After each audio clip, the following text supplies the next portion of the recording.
पाकिस्तान के deputy prime minister इसहाक डार साहब ने एक बहुत बड़ी स्टेटमेंट दी है रिगार्डिंग द IMF।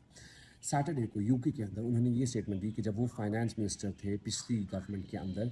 जो PDM की गवर्नमेंट थी, तब जब स्टैंड बाय एग्रीमेंट साइन हुआ था बिटवीन IMF एंड पाकिस्तान, उसके अंदर जो ट्रांचेस थी वो बड़ी डिले की गई थी और रिव्यूज़ IMF के बिहाफ पे बहुत डिले किए जा रहे थे। इसहाक डार साहब ने ये कहा कि उनकी असेसमेंट ये थी कि IMF wanted Pakistan to default. Now why would IMF want Pakistan to default?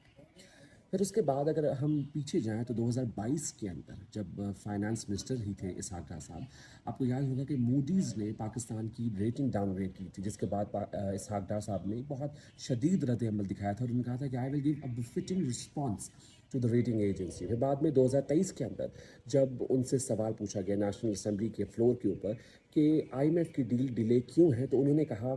कि एक तो टेक्निकल वजूहात की वजह से, दूसरा ये कि दुनिया में कोई भी पाकिस्तान को कौन सी रेंज का मिसाइल होगा उसके पास, कोई भी डिक्टेट नहीं कर सकता। अब ये बहुत अलार्मिंग स्टेटमेंट है कि आज खड़े होकर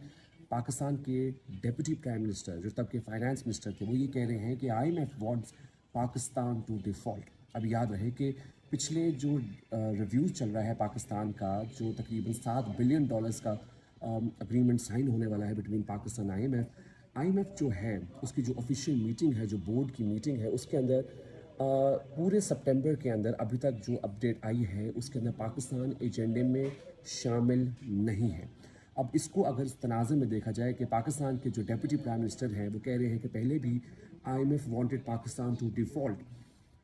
तो सवाल ये है कि क्या अब भी IMF wants Pakistan to default और are we headed towards a default stage? अब दिस इज़ अलार्मिंग और इसको देखना पड़ेगा कि इसहाक डार साहब ने ऐसा क्यों कहा और अभी क्या डेवलपमेंट होती है, बिकॉज अभी तक पाकिस्तान और IMF के बीच $7 बिलियन का जो अग्रीमेंट है वो करीब भी नहीं पहुंचा।